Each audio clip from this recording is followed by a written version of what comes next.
और चलिए अब बात करते हैं नेपाल में जेनजी रिवॉल्यूशन की। जी हां, नेपाल में सोशल मीडिया बैन के खिलाफ युवाओं का प्रदर्शन बढ़ता जा रहा है।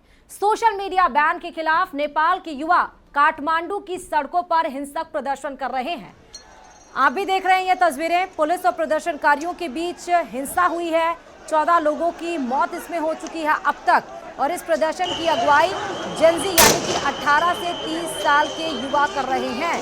सोशल मीडिया पर बैन और सरकार के भ्रष्टाचार के खिलाफ 12,000 से ज्यादा युवा प्रदर्शनकारी बने हुए हैं। और सोमवार सुबह संसद भवन परिसर में ये प्रदर्शनकारी घुसे और जिसके बाद सेना ने कई राउंड फायरिंग की। नेपाल के इतिहास में संसद में घुसपैठ का ये पहला मामला है।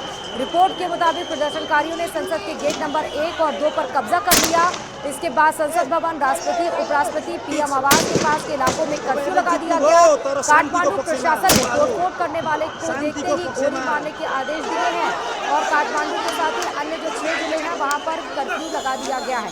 3 तस्वीरें नेपाल कि हम आपको दिखा रहे हैं। संसद के बाहर जो आगजनी की गई है, बैरिकेडिंग तोड़ने का आप यहाँ पर देखिए किस तरह से प्रयास किया गया। प्रदर्शनकारियों पर गोलीबारी की गई है। अब तक 12 लोगों की मौत हो चुकी है और करीबन 80 लोग घायल हो गए हैं। आज रात 10 बजे तक कर्फ्यू लगाया गया है। राष्ट्रपति घर के आवास सुरक्षा बढ़ा दी गई है। प्रधानमंत्री के घर के बाहर सुरक्षा बढ़ा दी गई है। नेपाल में अब सेना ने मोर्चा संभाल लिया है, बीबीएस ने। और नेपाल के इतिहास में ये पहले ऐसी बार है जब इस तरह का बड़ा प्रदर्शन और संसद को घेरने और इस तरह से प्रदर्शनकारी, और वो कोई नहीं बल्कि जेनजी, जो कि पूरे विश्व में 200 करोड़ जिनकी संख्या बताई जा रही है और 1997 से लेकर 2012 के बीच में जिनकी जन्म हुआ है उनको हम जेनजी कहते हैं।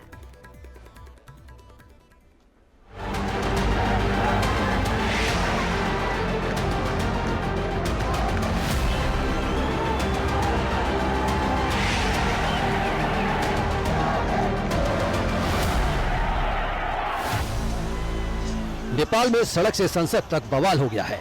इस बवाल की वजह जानकर आप भी हैरान रह जाएंगे। ये हंगामा है नेपाल की सरकार के खिलाफ। ये हंगामा है सोशल मीडिया बैन के खिलाफ। दरअसल नेपाल सरकार ने हाल ही में रजिस्ट्रेशन नहीं कराने पर फेसबुक, इंस्टाग्राम, व्हाट्सएप, यूट्यूब समेत 26 ऐप पर बैन लगाया था। इसके खिलाफ जेन जी यानी जनरेशन जेड ने पुलिस सरकार के खिलाफ मोर्चा खोल दिया है। प्रदर्शनकारी नेपाल की संसद में घुस गए। कुछ प्रदर्शनकारी संसद भवन पर चढ़ गए।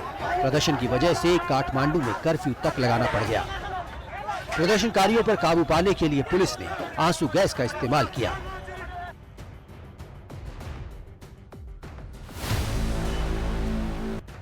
सड़क पर उतरे युवा अब नेपाल सरकार से भ्रष्टाचार की बात करने लगे हैं। नौकरी कहां है वाला सवाल करने लगे हैं।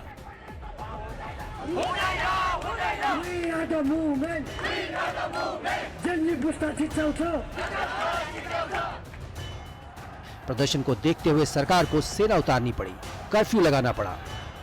लेकिन जेन जी का आक्रोश बढ़ता जा रहा है। आप सोच रहे होंगे आखिर जेन जी कौन है, तो चलिए आपको बताते हैं।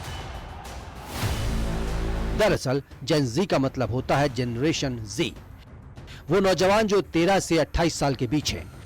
1997 से 2012 के बीच पैदा होने वाले बच्चे जेन जी कहलाते हैं। रिपोर्ट के मुताबिक नेपाल में 70 से 80 लाख के आसपास जेन जी हैं।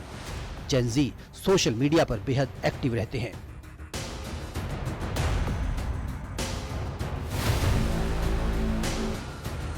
प्रदर्शनकारियों ने जिस तरह बैरिकेड्स तोड़ते हुए संसद भवन और प्रतिबंधित इलाकों की ओर कूच किया है, उसके बाद प्रधानमंत्री केपी सिंह ओली और राष्ट्रपति के आवास की सुरक्षा बढ़ा दी गई है। उसके बाद ये सुरक्षा बढ़ाई गई है। फिलहाल नेपाल में सरकार के खिलाफ एक नए आंदोलन का आगाज हो गया है। Bureau report, news 18।